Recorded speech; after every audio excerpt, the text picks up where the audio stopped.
안녕. 오늘은 우리 다윗 형님을 시편 22편에서 만나볼 거예요. 제목이 이렇게 파란 제목은 요새 사람들이 붙인 거고, 이 까만 이 줄은 원래 붙어 있는 거야. 지휘자를 따라 아엘렛 샤할에 맞춘 다윗의 시다. 이게 원래 히브리어 성경 원문에는 제목이 1절로 붙어 있대. 이게 제목이 1절이고 그다음에 이부터 2절이 되는 거지. 그래서 이렇게 제목이 붙어 있는 이 시들은 우리나라 제목이 이렇게 있는 게 있고 없는 게 있는데, 제목이 있는 거는 이렇게 있어가지고 이게 1절, 2절 이렇게 쭉 나가니까 원래 원문에는 한 절이 우리나라보다 더 많은 거지. 지휘자를 따라서 불렀다는 것이고, 아엘렛이라는 거는 그 암사슴이래. 암사슴. 도 샤할 하면 이게는 새벽이란 뜻이래. 새벽. 그래서 새벽 암사슴에 맞춘 다윗의 시다. 그 당시에 뭔가 유명한 노래가 있었던 거지. 유명한 노래인데 그 당시 유명한 노래의 제목은 아옐렛 샤할, 새벽 암사슴이라는 노래였어. 그러니까 새벽의 암사슴이라는 그 당시에 사람들이 잘 아는 그 노래의 튠에다가 To the tune of Dawn of the Morning, 이렇게 NIV 제목은 그렇게 만들었는데, 이게 그래서 새벽 암사슴이라는 노래에 맞춘 다윗의 시다. 나의 하나님, 나의 하나님, 어째서 나를 버리셨습니까? 좀 분위기가 그렇지. 어찌 멀리 계시면서 내 신음소리에도 나를 구원 안 하십니까? 내 하나님, 내가 낮에 부르짖는데 응답 안 하시고 밤에도 쉬지를 못합니다. 시작이 그렇지. 근데 나의 하나님, 나의 하나님, 어찌 나를 버리셨습니까? 하는 이거는 어디서 잘 많이 들어봤지, 그지? 예수님이 십자가에서 하셨던 말씀 그대로지. 물론 누구든지 이렇게 고백하고 하나님한테 할 수 있지. 너무 힘든 상황 가운데서. 그런데 요 1절에 딱 요것만 아니라 나중에 다 읽어보면 좀 더 확실해지는데, 그러나 이스라엘 찬양 가운데 계시는 주님은 거룩하십니다. 우리 조상들이 주님을 신뢰했고 신뢰해서 주님이 그들을 건지셨습니다. 그들이 주께 부르짖어서 구원을 얻었고 주님을 신뢰해서 부끄러움 당하지 않았습니다.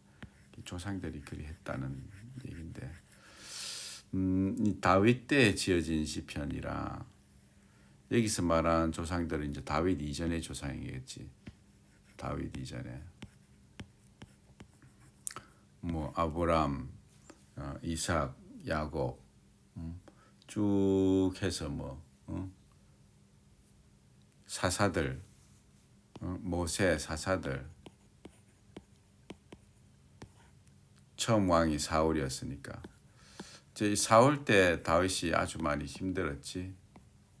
사울이 자꾸 다윗을 죽이려고 하니까 너무 힘들었고, 그래 해서 이 시를 지었는지 알 수 없지만 이때는 조상들이 주님을 신뢰해서 건지셨다 이렇게 썼지만, 우리는 이 다윗 후대에 솔로몬이 있고 그 다음에 왕 나라가 갈라지고 이 북이스라엘은 722년에 멸망당하고 남유다는 586년에 멸망당한 거를 다 알지. 결국은 그들은 주님을 신뢰하지 않았고 주님은 내버려 두셨지. 부끄러움 당하게 하셨지. 다윗은 아직 그걸 보지 못했던 거지. 어쨌든 그러나 나는 벌레지 사람이 아닙니다. 사람들 비난거리고 백성 조롱거립니다. 내를 보는 자마다 조롱하고 입술을 삐죽거리면서 머리를 흔들면서 여호와를 의지하니 주께서 그를 건지시게 해라. 주께서 그를 좋아하시니 그를 구하시게 해라. 극합니다.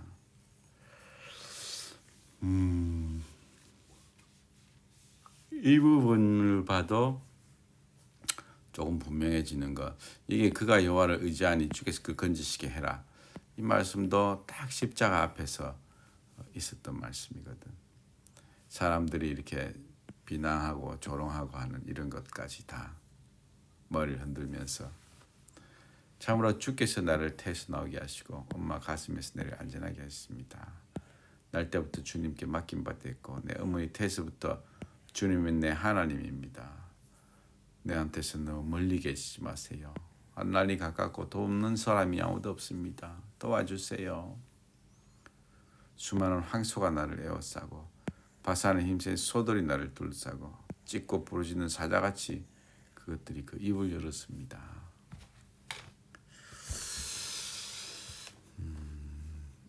황소들, 힘센 소들이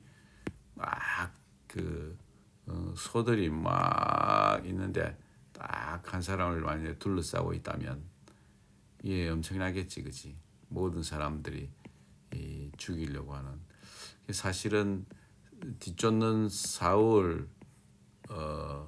사울이 이렇게 뒤쫓는 그런 때 이 시기가 지어졌을 수도 있고, 아니면 다윗 때 자기 아들 압살롬이 아버지를 죽이고 나라를 세우려고 했던, 그때 도망가야 됐고 했던 그런 때 지었을 수도 있는데, 이 전자가 사울의 그때가 좀 더 그렇지 않나 생각되는데, 어쨌든 그렇게 많은 사람들이 다윗만 죽이려고 하는 이 모습은 예수님의 그 핍박의 순간과 참 비슷하게 닮아 있는 거지. 그런데 이 구절들을 보면 내가 물같이 쏟아졌고 내 모든 뼈는 어그러졌고 내 마음은 밀랍같이 돼서 내 속에서 녹아버렸습니다. 내 힘은 질그릇같이 말랐고 내 혀는 입천장에 붙었고 주께서 나를 죽음의 먼지 속에 버려두셨습니다. 개들이 나를 에워싸고 악한 무리가 나를 둘러싸고 내 손과 발을 찔렀습니다. 내가 내 모든 뼈를 셀 수 있게 됐고 그들이 나를 주목하고 바라봅니다. 내 겉옷을 서로 나누고 내 속옷을 뽑고 제비를 뽑습니다. 이것은 너무 분명하게 이 예수님을 바라보고 지은 시 같아. 그래서 이 시편 22편은 유명한 메시아 예언시 중에 하나야. 뭔가 자신의 삶 속에 그 어려움을 토로하는데 그게 자기로부터 천년 뒤에 오실 하나님 아들, 하나님 그분이 당하신 삶, 그분이 십자가에서 하시는 말씀을 그가 그냥 하고 있는 거지.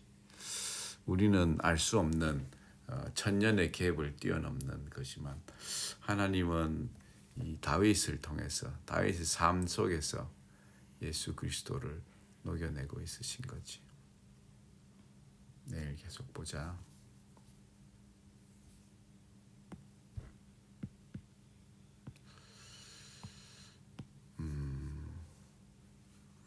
사랑에 대한 얘기를 그렇게 했었지만 사랑을 추구하여라. 사랑을 추구하여라. 사랑을 추구하여라. 영적인 것을 사모하되 특별히 예언을 하려고 해라. 방언으로 말하는 사람은 사람한테 말하는 게 아니라 하나님한테 말하는 거다. 아무도 못 알아듣는 거잖아. 영으로 비밀을 말하기 때문에. 그런데 예언하는 자는 사람들한테 말하고 덕을 세우고 권면하고 위로하는 거다. 방언으로 말하는 자는 자기를 세우고 예언하는 자는 교회를 세운다. 방언하는 자는 자기를 세우고 예언하는 자는 교회를 세운다. 너가 다 말하기를 원한다. 너가 다 방언해라. 그런데 더욱더 예언을 해라. 방언을 말하는 자가 교회 덕을 세우기 위해서 방언을 통역 안 하면 방언으로 말하는 보다 예언하는 자가 더 낫다. 여기서의 예언은 이 prophesy지만 이게 앞으로 일어날 일을 막 이렇게 예언하는, 진짜로 몇 월 며칠 뭐에 무슨 일이 일어날 것이다. 뭐 이런 자꾸 생각들을 하게 되는데 꼭 그런 것이 아닐 수 있는 거야. 꼭 그런 것이 아닌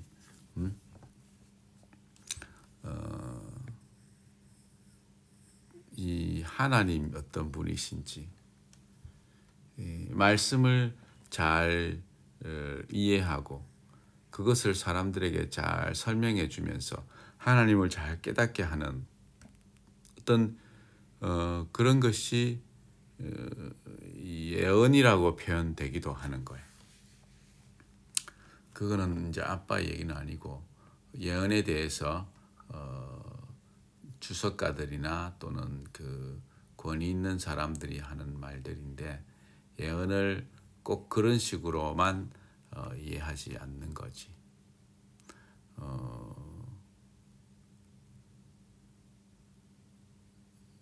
예를 들면 우리 다니엘을 대표적인 어떤 예언자 중에 하나로 생각하는데 사실은 다니엘이 예언한 건 아니야. 다니엘은 앞으로 되어질 일을 하나님 꿈으로 보여주시는 것을 받고 그거를 그냥 사람들에게 말한 것일 뿐이지. 어떻게 보면 그가 예언자는 아니었던 거지. 예언자는 하나님이시지. 꿈은 누가 꿨지? 꿈은 느부갓네살 왕이 꿨어.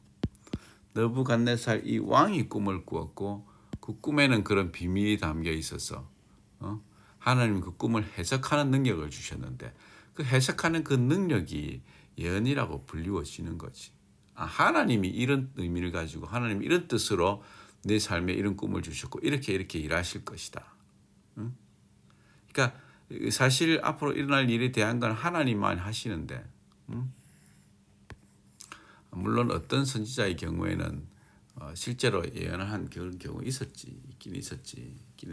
하고 그 다 사실은 하나님 주시는 말씀으로 한 것이고 어쨌든 간에 예언이라는 말을 우리가 막 무당굿하고 막 이런 거에 익숙해져 있는 우리는 막 언제 일어날 어떤 그 사건들에 대해서 미리 말하는 것만 예언이라고 생각하는데 그 현지의 사건을 잘 해석해서 그것이 어떻게 하나님과 연관되는지 어떻게 교회를 세울 수 있는지를 말하는 그런 것들을 예언이라고도 한다는 거지. 어쨌든 그렇게 치면 예언이라는 것은 어떤 말씀을 잘 이해하고 그 시대와 상황과 그 사람을 잘 보면서 어떤 그 하나님의 뜻을 의중을 파악하는 그런 것을 하는 사람을 예언하는 자다라고 조금 생각해 볼 수도 있지. 내가 너한테 갖고 만일 방언으로만 말하면 아무도 못 알아듣잖아. 계시나 지식이나 예언이나 가르치는 것으로 안 하면 무슨 얘기냐 방언으로만 하면 아무런 필이 수금같이 생명이 없는 게 소리를 낼 때도 구별된 소리를 내는데 필이 부는 건지 수금 타는 건지 어찌 알겠는데 나팔이 소리를 분명하게 못 내면 누가 전투를 하는데 이렇게 너 혀로 분명한 말을 안 하면 어떻게 알 수 있냐. 그러니까 이 혀로 분명한 말을 안 한다. 이것 지금 방언에 대한 얘기를 하는 거지. 방언을 tongues라고 부르는데 이렇게 하기 때문에 텅스라고 부르는데 그 오순절날 있었던 그 첫날의 방언은 실제로 방언이 아닌 랭귀지였지. 그들은 랭귀지를 말한 거야. 여러 언어들을 말한 거였지. 그 뒤로 하나님은 그런 언어들은 주시지 않으셨고 그냥 이상하게 혀를 꼬시고 이상한 말을 하는 그런 방언을 주셨는데 그렇게 어쨌든 자기만 하는 방언은 그런 뜻이다.